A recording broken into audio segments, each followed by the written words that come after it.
Almost అది already reject అయిపోయింది, మనకు తెలియదు. మనం వెయిట్ చేస్తూ కూర్చో అట్లీస్ట్ మనకు ఒక రెస్పాన్స్ ఎక్స్పెక్ట్ చేస్తాం కదా, వాళ్ళని అప్లై చేస్తాం వచ్చిందా. So like compare to 100% students ఉన్నారు, 100% స్టూడెంట్స్ ఉంటే ఎంత పర్సెంట్ వరకు ప్లేస్ అయ్యే ఛాన్స్ ఉంటుంది నార్మల్గా యావరేజ్గా? So 7 to 10%. 7 to 10%, below 10%. Yeah, below. మాకు మీకు కెరీర్ వైజ్ వెళ్ళాలనుకుంటే like at least 10%, 7 to 10%. Main problem వచ్చేసి ఓకే మీరు సెలెక్ట్ వెళ్తున్న కంపెనీకి కూడా ఆ కంపెనీకి స్పాన్సర్ చేసే లైసెన్స్ ఉందో లేదో మీరు చెక్ చేసుకోవాలి గవర్నమెంట్ సైట్స్. ఓకే ఆ కంపెనీకి ఎలిజిబిలిటీ ఉందా వేరే వాళ్ళకి తీసుకోవడానికి. ఎలిజిబిలిటీ ఉన్న కంపెనీసే మీరు ఇప్పుడు తీసుకోవాలి. స్టార్టింగ్ నేను వచ్చినప్పుడు ఇప్పుడు నాకు అదే కంటిన్యూ అవుతుంది. మాకు థ్రెషోల్డ్ వచ్చేసి లైక్ 26,400 or 800 సంథింగ్ ఉండేది. ఆ రేంజ్ ఆ స్పేస్ కేస్ 2021లో వచ్చాను. సో ఆ టైంలో అది అనమాట థ్రెషోల్డ్. ఇప్పుడు వచ్చేసి ఇంక్రీజ్ చేసేసారు. రీసెంట్గా వాళ్ళకి ఫైనాన్స్ ఏదైనా చూసినట్టయితే కేపీఎంజీ కూడా లైక్ 38,000 ప్లస్ శాలరీస్ ఇవ్వడం అనేది హైలీ పాసిబుల్ గ్రాడ్యుయేట్స్కి. సో మేము ఇంకా తీసుకొని ఒక స్టేట్మెంట్ ఒకటి రిలీజ్ చేశారు రీసెంట్గా. సో పెద్ద పెద్ద కంపెనీస్ కూడా కొంచెం బ్యాక్ స్టెప్ వేస్తారు. ఫ్రెషర్ ఎంట్రీ లెవెల్ వాళ్ళకి అంత అమౌంట్ ఇచ్చి వాళ్ళని ఉంచుకోవడానికి పాసిబుల్. గ్రాడ్యుయేట్ రోల్స్లో అంత అమౌంట్ ఎక్స్పెక్ట్ చేయడం కూడా possible. Graduate roles entry levels మీకు మ్యాక్సిమం వచ్చేసి 21,000, 22,000. అలాగే మీకు స్కిల్స్ ఉన్నాయి, ప్రాజెక్ట్ మేనేజర్ లాంటి కొన్ని జాబ్స్ ఉంటాయి అన్నమాట. ఇప్పుడు నేను చేసే జాబ్ కూడా ఎంట్రీ లెవెల్ జాబ్స్ ఉన్నాయి, కానీ అవి కొంచెం డిమాండింగ్ జాబ్స్. ఆల్రెడీ దాంట్లో ఎక్స్పీరియన్స్ కూడా ఉంటాను మీకు అట్లీస్ట్ 1 year or 2 years.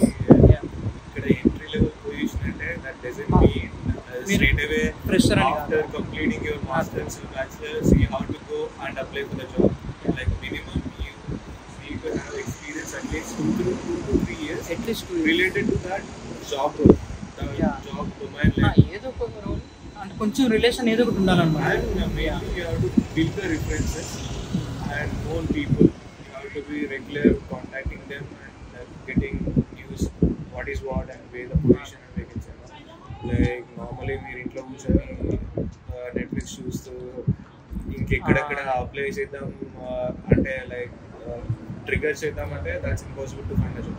ఇక్కడ మీకు చాలా కూడా గ్రాడ్యుయేట్ జాబ్స్ అనే సెక్షన్స్ ఉంటాయి. ఆ గ్రాడ్యుయేట్ జాబ్ సెక్షన్కి వెళ్తే మీకు ఆల్రెడీ కంపెనీ ఫర్ ఎగ్జాంపుల్ 2024లో కంప్లీట్ అవుతుంది అనుకోండి, మీరు ఇప్పటి నుంచి అప్లై చేసుకోవాలి. గోల్డ్ పొజిషన్స్ పెడతారు, గ్రాడ్యుయేట్ జాబ్స్ అని ఉంటాయి. సో మాకు ఆల్రెడీ దీనికి పలానా జాబ్కి వేకెన్సీ ఓపెనింగ్ ఉంది, సో మాకు 2024 గ్రాడ్యుయేట్స్ అయ్యే వాళ్ళని మేము ఎక్స్పెక్ట్ చేస్తున్నామని ఇప్పుడు మెన్షన్ చేస్తారన్నమాట. గ్రాడ్యుయేట్ ఇంటర్ జాబ్స్ అవి కూడా మీరు చూసుకోవచ్చు. చాలా జాబ్స్ ఉన్నాయి, కానీ మనం స్కిల్స్ బిల్డప్ చేసుకోవాలి. మీన్ టైం స్టూడెంట్ ఉన్నప్పుడే మీకు యూనివర్సిటీ పోర్టల్తో లింక్డ్ఇన్ లెర్నింగ్ ఓపెన్ చేస్తే మీకు ఫ్రీ యాక్సెస్ ఉంటుందన్నమాట. మీరు ఎలాంటి అమౌంట్ పే చేయాల్సిన అవసరం లేదు. సో ఆ లింక్డ్ఇన్ దాంట్లోకి వెళ్ళండి, స్కిల్స్ బిల్డప్ చేసుకోండి.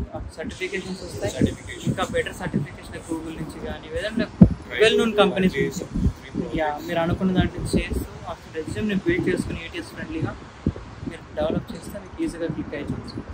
So you almost finishing your internship. So like when you are expecting joining to the main job?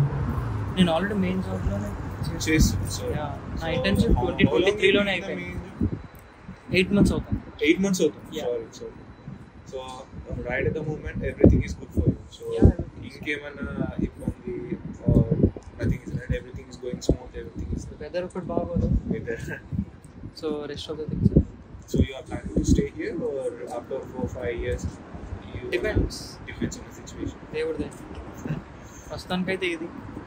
How is your personal life? Like any hobby